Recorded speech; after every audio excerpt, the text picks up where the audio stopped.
अमचन music की शानदार प्रस्तुति।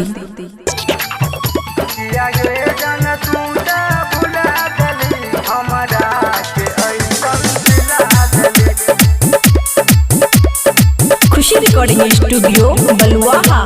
ससुरा तू गलही छोड़ के हमारा समूह मोड़ के, ससुरा तू गलही छोड़ के हमारा समूह मोड़ के, किया गे जन तू ता भुला दली, किया गे जन तू ता भुला दली, हमारा के ऐसन सिला दली, हमारा के ऐसन सिला दली, हमारा के ऐसन सिला दली।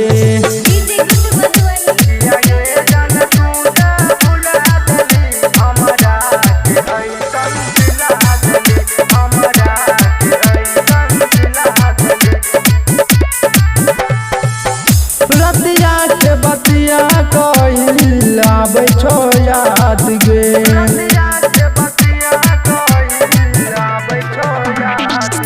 सोचल सपनमा कर दिली बर्बाद गे, हमारा त तू भुला दली, हमारा त तू भुला दली, कैसन तू हमरा सिला दली, कैसन तू हमरा सिला दली, किया गे जान भुला गली।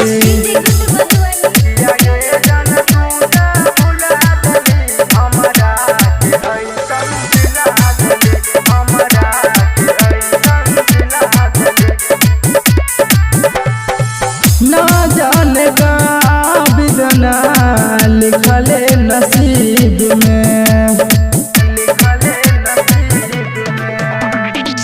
तबे तो देखा तानी ऐसा नदीन गे,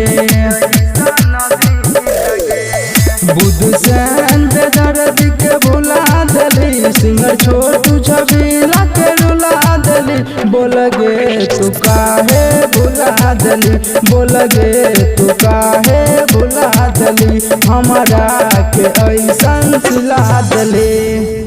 खुशी रिकॉर्डिंग स्टूडियो बलुआहा।